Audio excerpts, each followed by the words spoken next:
Everyone, welcome back once again. आज हम discuss करने जा रहे हैं क्लास 6 का 10th चैप्टर जिसका नेम है नए साम्राज्य और राजे।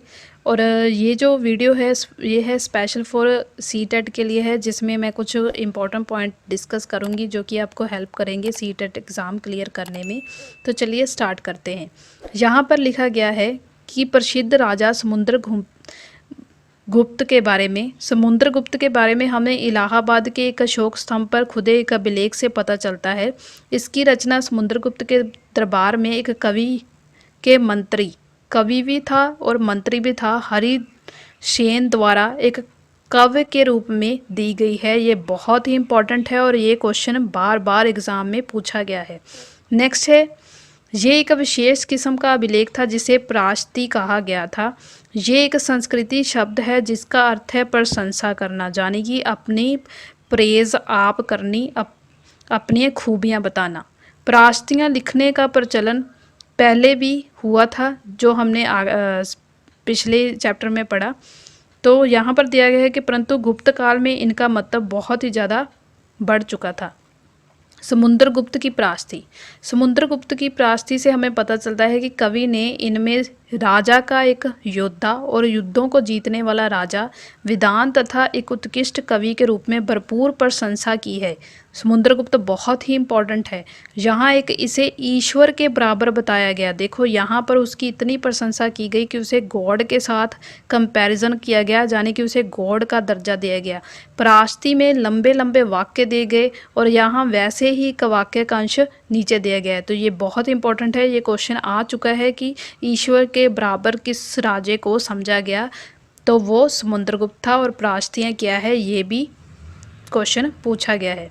नीचे यहाँ पर दिया गया है योद्धा और समुद्रगुप्ता, इसके बारे में प्राश्ती में से क्या दिया गया, जिनका शरीर युद्ध मैदान में कठोरों, कुल्हाड़ियों, तीरों, भालों, बर्छों और तलवारों के लोहे की गदाओं, नुकीले तीरों तथा अन्य सैकड़ों हथियारों से लगे घावों में दाग से भरे होने के कारण भी अद्वितीय सुंदर ये दिखता है। तो ये उसके बारे में बताया गया। नेक्स्ट यहाँ पर दिया गया है, तुम्हें पूर्वी समुद्र तट के साथ साथ क्रम में एक लाल बिंदु दिखेंगे, उसी तरह कुछ क्षेत्र में बैंगनी और नीले रंग के चित्र भी यहाँ पर दिखेंगे। यहाँ पर नीचे एक नक्शा दिया गया है, उसमें बताया गया होगा। ये मानचित्र इस प्राश्ती से प्राप्त जानकारी के आधार पर बनाया गया है कि हरिसेन यानी कि उसके कवि के द्वारा भिन्न प्रकार के राज्यों और उनके प्रति समुद्रगुप्त की क्या नीतियों का वर्णन रहा। तो इसके बारे में बताया गया। नीचे यहाँ पर दिया गया है आर्यवर्त। ये बहुत ही इम्पोर्टेंट है। आर्यवर्त जिन्हें 9 शासक कहा जाता था, समुद्रगुप्त ने इन्हें हराकर इनका राज्य अपने साम्राज्य में शामिल कर लिया था। तो ये फर्स्ट इम्पोर्टेंट पॉइंट हुआ। सेकंड, इसके बाद दक्षिण पथ के 12 शासक आते हैं। इनमें से कुछ राजधानियों को दिखाने के लिए नीचे दिया गया है। जो इन्होंने क्या किया, ये जो 12 शासक थे, हार जाने पर समुद्रगुप्त के सामने इन्होंने अपने आप को समर्पण कर दिया। समुद्रगुप्त ने इन्हें फिर शासन करने की अनुमति देती थी, जाने कि अपने आप को इन्होंने झुका लिया समुद्रगुप्त के आगे, कि इन्होंने 12 शासक जो दक्षिण पथ के थे। थर्ड पॉइंट है पड़ोसी देश के आंतरिक। इसमें असम, तटीय बंगाल, नेपाल और उत्तर पश्चिम के कई गण या संघ, जिसके बारे में हमने पढ़ा। संघ जो थी वो सभा थी जिसमें डिस्कशन वगैरह होती थी। तो ये इम्पोर्टेंट है। ये समुद्रगुप्त के लिए उपहार लाते थे, उनकी आज्ञाओं का पालन करते थे, उनके दरबार में उपस्थित हुआ करते थे। तो ये भी एक इम्पॉर्टेंट पॉइंट हुआ। नेक्स्ट है बाहरी इलाके, यानी कि उससे बाहरी इलाके कुषाण तथा शक वंश के थे, जिसमें श्रीलंका के शासक भी आते थे।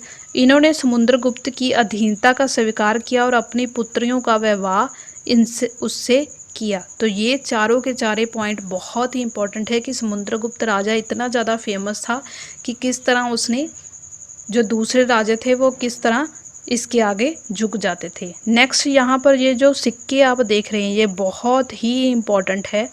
यहाँ पर दिया गया है वीणा बजाने वाला राजा। समुद्रगुप्त के कुछ अन्य गुणों को सिक्कों पर दिखाया गया है, जिसे इस सिक्के में उन्हें वीणा बजाते हुए भी दिखाया गया है। तो ये इम्पोर्टेंट है। जैसे ये वाला यहाँ पर कोई इंस्ट्रूमेंट वो बजा रहा है ना, तो ये बहुत ही फेमस है, उन्हें सोने के सिक्कों पर भी दिखाया गया। तो यहाँ पर ये जो आप देख रहे हैं, ये पूरा का पूरा इलाका जो कि नक्शे में समुद्रगुप्त ने अपने अधीन कर लिया था, तो ये इम्पोर्टेंट है। नेक्स्ट यहाँ पर दिया गया है वंशावली। अंतकाशा प्राचीन शासकों के पूर्वजों के बारे में बताती है। जहाँ प्राची में समुद्रगुप्त के प्रतिमा यानी कि पितामह यानी कि परदादा दादा माता पिता के बारे में बताती है। उनकी माँ कुमारी देवी लक्ष्मीगण से थी और पिता समुद्रगुप्त वंश के पहले शासक थे। ये बहुत ही इम्पोर्टेंट पॉइंट है, जिन्होंने महाधराज जैसी बड़ी उपाधियों को धारण किया था। समुद्रगुप्त ने भी ये उपाधि धारण की। उनके दादा और परदादा का महाराजा के रूप में उल्लेख भी मिलता है और इस से ये अभ्यास होता है कि धीरे धीरे इनका वंश कितना ज़्यादा बढ़ गया था। ये बहुत ही इम्पोर्टेंट पॉइंट्स है, हर साल इस चैप्टर में क्वेश्चन पूछे जाते हैं समुद्रगुप्ता के बारे में। नेक्स्ट है विक्रम संवत। 58 ईस्वी पूर्व से आरंभ होने वाले विक्रम संवत को परंपरागत रूप में गुप्त राजा चंद्रगुप्त दैत्य का मतलब चंद्रगुप्त तीसरा यानी कि थर्ड के नाम से जोड़ा जाता है और ऐसे कहा जाता था कि उन्हें शकों पर विजय की प्रकीर्ति के रूप में इस संवत की स्थापना की गई, इसलिए उनको जो कि है विक्रमदत्त की उपाधि धारण की गई। यानी कि सबसे पहले वो चंद्रगुप्त दैत्य थे, जब उन्होंने ये चीज़ को हासिल कर लिया तो उसके बाद उसे विक्रमदत्त का नाम दिया गया। तो ये चंद्रगुप्त द्वितीय का ही नाम है। क्वेश्चन में कई बार कंफ्यूजन हो जाती है जब क्वेश्चन पूछा जाता है। आई होप आपको ये मीनिंग क्लियर हो गया होगा। नेक्स्ट यहाँ पर दिया गया है समुद्रगुप्त के बारे में हमें उनके बाद में शासक और उनके बेटे चंद्रगुप्त दैत्य यानी कि चंद्रगुप्त थर्ड से वंशावली के पूर्वजों की सूची से जानकारी मिलती है कि उनके बारे में अभिलेखों और सिक्कों से भी पता चलता है कि उन्हें पश्चिम भारत के सेना अभियानों में अंतम शक शासक को पराजित किया और बाद में ऐसा विश्वास किया जाने लगा कि उनका दरबार विधानों से भरा था। और इनमें से कुछ की जानकारी जो कि हम नेक्स्ट चैप्टर यानी कि 11 चैप्टर में इसके बारे में मिली।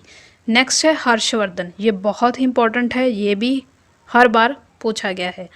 जिस तरह गुप्त वंश के शासकों के बारे में अभिलेखों से सिक्कों से पता चलता है, उसी तरह कुछ अन्य शासकों के बारे में उनकी जीवनी से पता चलता है।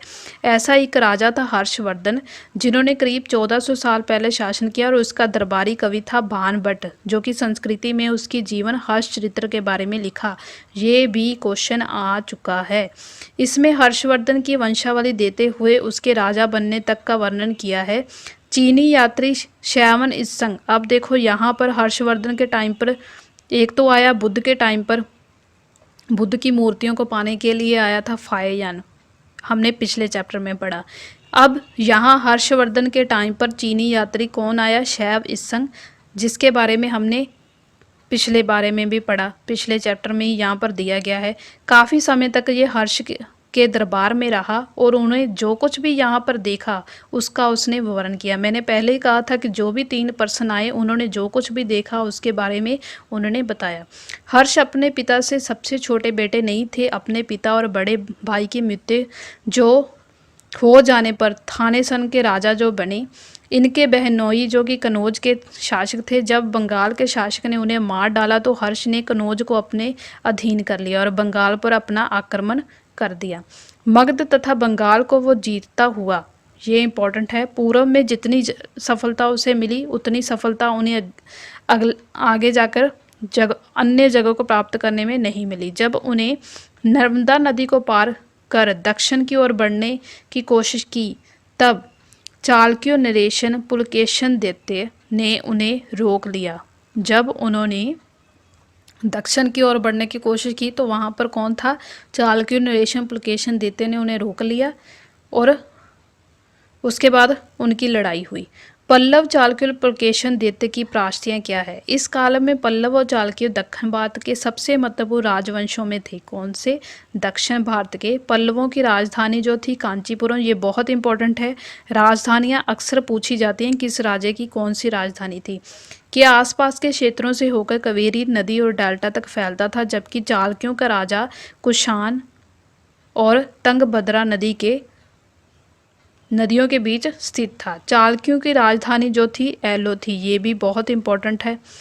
ये एक प्रमुख व्यापारिक केंद्र थी। धीरे धीरे ये धार्मिक केंद्र बन गई, यहाँ कई मंदिर बने। पल्लव और चालुक्यों एक दूसरे की सीमाओं पर जो कि आक्रमण करते थे और मुख्य रूप से राजधानियों को निशाना बनाया जाता था जो समुद्र शहर थे। पुलकेशिन द्वितीय का सबसे प्रसिद्ध चालुक्य राजा था। उनके बारे में हमें उनके दरबारी कवि कृत द्वारा रचित प्राचीन से पता चलता है। जितने भी इनके दरबारी हैं, कवि है, इनकी राजधानियां हैं, कितने इन्होंने कहाँ तक राज किया, ये सभी के सभी इम्पोर्टेंट है। और ये क्वेश्चन अब तक 2011 से लेके अब तक बहुत बार पूछे जा चुके हैं। इसमें उनके प्रमुख यानी कि पूर्वज खास तौर से पिछली 4 पीढ़ियों के बारे में बताया गया। पुलकेशिन द्वितीय को अपना ये राज्य अपने चाचा से मिला था, तो ये भी इम्पोर्टेंट पॉइंट है। रविकृत के अनुसार उन्हें पूर्व तथा पश्चिम दोनों ही समुद्र तटीय इलाकों में अपने अभियान चलाए। इसके अतिरिक्त उन्होंने हर्ष को भी आगे बढ़ने से रोका। हर्ष का अर्थ होता था आनंद। कवि का कहना था कि इस पराजय के बाद यानी कि उस हार के बाद हर्ष कभी हर्ष नहीं रहा। पुलकेशिन द्वितीय ने पल्लव राजा के ऊपर भी आक्रमण किया और जिसमें कांचीपुरम की दीवार के पीछे उसे शरण लेनी पड़ी, यानी कि वो भाग गया, छुपकर बैठ गया कहीं। नेक्स्ट है पर चालुक्यों की विजय आपातकालीन थी। लड़ाई से दोनों वंश दुर्लभ होते गए। पल्लव और चालुक्यों के अंत राष्ट्रकूट और चोल वंश को भी समाप्त कर दिया, जो आगे जाकर हम इनके बारे में पढ़ेंगे। नेक्स्ट है इन राज्यों का प्रशासन कैसे चलता था। पहले के राज्यों की तरह इन राज्यों के लिए भी भूमि पर सबसे महत्वपूर्ण कर सबसे महत्वपूर्ण था, यानी कि टैक्स। प्रशासन की प्राथमिक इकाई जो कि एक गांव थी, लेकिन धीरे धीरे कई नए बदलाव आए। राज्यों ने आर्थिक, सामाजिक, राजनीतिक या सैन्य शक्ति रखने वाले लोगों को समर्थन जुटाने के लिए काफ़ी कदम उठाए। कुछ महत्वपूर्ण प्रशासकीय पद आनुवंशिक बन गए, अर्थात बेटे अपने पिता के पद पर पाते थे। जैसे कि कवि हरिसेन ने अपने पिता की तरह महादंड नायक अर्थात मुख्य न्याय अधिकारी का काम भी किया। कभी कभी एक ही व्यक्ति कई पदों पर कार्य करते थे, जैसे कि हरिसेन एक महादंड होने के साथ साथ कुमार मत्य अर्थात एक महत्वपूर्ण मंत्री भी रहे, यानी कि एक ही व्यक्ति से काफ़ी सारे काम लिया जाते थे। संबित यहाँ के स्थानीय प्रशासन भी प्रमुख व्यक्तियों का बहुत ही बोलबाला था। इसमें नगर श्रेठी यानी कि मुख्य बैंकर, ये बहुत इंपॉर्टेंट है। शहर का व्यापारी सार्थवा यानी कि व्यापारियों के काफिले का नेता, ये इंपॉर्टेंट है कि सार्थवा किसे कहा जाता था, व्यापारियों के काफिले का नेता। और प्राथमिक कुलम अर्थात मुख्य शिल्पकार तथा कार्यस्थल यानी लिपिकों के प्रधान जैसे लोग भी हुआ करते थे, तो ये भी इम्पॉर्टेंट है। नेक्स्ट दिया गया है इस तरह की नीतियों कुछ हद तक प्रभावशाली होती थी, पर समय के साथ साथ इनमें से कुछ व्यक्ति इतने अधिक शक्तिशाली हो जाते थे कि वो अपना स्वतंत्र राज्य स्थापित कर लेते थे। नेक्स्ट है एक नए प्रकार की सेना। कुछ राजा अब भी पुराने राज्यों की तरह एक संगठित सेना रखते थे, जिसमें हाथी, रथ, घोड़सवार और पैदल हाथी होते थे। पर इसके साथ साथ कुछ सेनायक भी होते थे जो आवश्यकता पड़ने पर राजाओं को सैनिक सहायता देते थे। इन सेनायकों को कई नियमित वेतन नहीं दिया जाता था, बदले में इनमें से कुछ को भूमि दी जाती थी और भूमि से ये कर वसूला करते थे, जिससे वह सेना तथा घोड़ों की देखभाल करते थे। साथ ही इसमें युद्ध के लिए हथियार जुटाते थे और इस तरह के व्यक्ति जो कि सामंत कहलाते थे। तो ये भी क्वेश्चन पूछा जा सकता है कि सामंत कौन थे।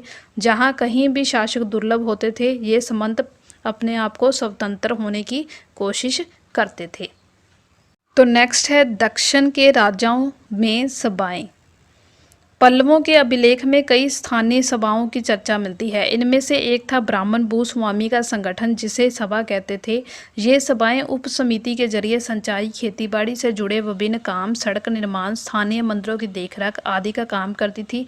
जिन इलाकों में भूस्वामी ब्राह्मण नहीं होते थे, वहाँ पर नामक ग्राम सभा के होने की बात कही गई। और निगम, ये बहुत इंपॉर्टेंट है कि निगम क्या है, ये क्वेश्चन पूछा गया है बहुत बार। व्यापारियों के एक संगठन का नाम था जिन्हें निगम कहा जाता था। इन सभाओं पर धनी तथा शक्तिशाली भूस्वामी और व्यापारियों का नियंत्रण था। इसमें से बहुत सी स्थानीय सभाएं जो कि शताब्दियों तक काम करती थी। नेक्स्ट, उस जमाने में आम लोग जनसाधारण के जीवन की थोड़ी बहुत झलक हमें नाटकों तथा कुछ अन्य स्रोतों से मिलती है। कालिदास जाने कि उस टाइम एक नाटक थे जो बहुत ही फेमस थे कालिदास द्वारा। ये राज दरबार के जीवन के एक चित्रण के लिए प्रसिद्ध था। इन नाटकों में एक रोचक बात ये थी कि राजा और अंधकाशा ब्राह्मणों को संस्कृति बोलते दिखाया गया, जबकि अन्य लोग तथा महिलाओं को प्रकृति भाषा बोलने में दिखाया गया। तो ये बहुत ही इंपॉर्टेंट है, ये भी क्वेश्चन आ चुका है। उनका सबसे प्रसिद्ध नाटक था अभिज्ञान शकुंतला। धृष्ट नामक एक राजा और शकुंतला नामक एक युवती की प्रेम की कहानी। इस नाटक में एक गरीब मछुआरे के साथ साथ राज कर्मचारियों के दुर्व्यवहार की भी बात कही गई है। तो ये वैसे तो इम्पोर्टेंट नहीं है, एक बार आप प्लीज़ इसे पढ़ लेना। इसमें से अभी तो क्वेश्चन नहीं पूछा गया है, वैसे मैं आपको बता रही हूँ कि ये इम्पोर्टेंट नहीं है, बट आप अगर पढ़ लेंगे तो हो सकता है कि इसमें अब क्वेश्चन पूछा जाए। नेक्स्ट है चीनी यात्री फाइजान का एक ध्यान उन लोगों की पर भी पड़ा जिन्हें उच्च जाति यानी शक्तिशाली लोग अछूत मानते थे। इन्हीं शहरों के बाहर उन्हें रहना पड़ता था। वह लिखते हैं कि अगर इन लोगों को शहर या बाजार के भीतर आना होता था तो सभी को आगाह करने के लिए वे लकड़ी के एक टुकड़े पर चोट कर सकते थे। ये आवाज़ सुनकर लोग होकर अपने आप को छू जाने से किसी प्रकार से संपर्क से बचाते थे। तो ये भी इम्पोर्टेंट है कि ये बात किसने कही। नेक्स्ट है एक जगह भान भट्ट द्वारा अभियान पर निकली राजा की एक सेना का एक संजीव चरित्र जो कि दिया गया है, ये बहुत इम्पोर्टेंट है। राजा की सेना के बारे में इसमें बताया गया कि इसमें ओवरऑल यही बताया गया कि जब राजा अपनी सेना लेकर जाते थे वो बहुत सारी चीज़ें अपने साथ लेकर जाते थे। वो ऊँटों और हाथियों से सामान ढोकर जानवरों की पीठ पर लाद कर लेकर जाते थे, जिसमें संगीतकार नगाड़े और बहुत सारी बजाते हुए जाते थे। रास्ते में पहनने वाले जो भी गाँव होते थे वो उन्हें दही गुड़ तथा फूल जैसे उपहार लाया कर देते थे और जानवरों को चारा भी देते थे। तो यहाँ पर कई बार उन्हें शिकायत भी मिलती थी कि सेना के जब वो जाते थे तो रास्ते में आने वाले कई लोगों के घर को भी वो इसी तरह तोड़ डालते थे। तो इस तरह काफ़ी सारे उन्हें विनाश का सामना करना पड़ता था। तो यहाँ पर उन्होंने ये लिखा है, ये बहुत इम्पोर्टेंट है, ये पूछा जा सकता है कि ये किसने लिखा। पूरी दुनिया धूल से ग्रस्त में डूब जाती थी। इसका मतलब क्या था, जब वो झोंपड़ियों हाथी कुचल डालते थे तो व्यापारी के बाद हलचल भरे माहौल में डरकर भाग जाते थे। तो इसके बारे में बान भट्ट ने लिखा, ये बहुत ही इम्पोर्टेंट है। नेक्स्ट है आज का लास्ट मानचित्र। अरब मरुभूमि होते हुए भी सदियों से अरब यातायात का एक बड़ा केंद्र था। दरअसल अरब व्यापारियों तथा नाविकों ने भारत और यूरोप के बीच समुद्री व्यापार बढ़ाने में एक महत्वपूर्ण भूमिका निभाई थी। अरब में रहने वाले अन्य लोगों में बुदूनी थे जो धमक्कड़ कबीले के थे और ये मुख्य रूप से ऊँटों पर अर्चित होते थे। ये क्वेश्चन आ सकता है कि बुदूनी क्या थे, और ये कबीले के लोग थे जो ऊँटों पर रक्षित होते थे, क्योंकि यहाँ एक ऐसा मजबूत जानवर है जो मरुभूमि में स्वस्थ रहता था। मरुभूमि का मतलब जहाँ पर जैसे राजस्थानी इलाका जहाँ पर कोई पानी नहीं मिलता है उसे मरुभूमि कहते थे। लगभग 1400 साल पहले पैगंबर महमूद ने अरब में इस्लाम नामक एक नए धर्म की शुरुआत की और ईसाई धर्म की तरह इसी इस्लाम में भी अल्लाह को सर्वपीर माना गया और उनके बाद सभी को समान माना गया। यहाँ इस्लाम धर्म के पवित्र ग्रंथ कुरान का भी एक अंश दिया गया है जिसमें लिखा गया है कि मुसलमान स्त्रियों पुरुषों के लिए, विश्वास रखने वाले स्त्रियों पुरुषों के लिए। वैसे ये इम्पोर्टेंट नहीं है। आगे नेक्स्ट यहाँ पर मैं आपको इम्पोर्टेंट बता देती हूँ कि 1300 साल पहले सिंधु आज के पाकिस्तान को इन्होंने जीत लिया था अरब के सिपाहियों ने। ये बस इम्पोर्टेंट है इसमें, बाकी और कुछ भी नहीं है।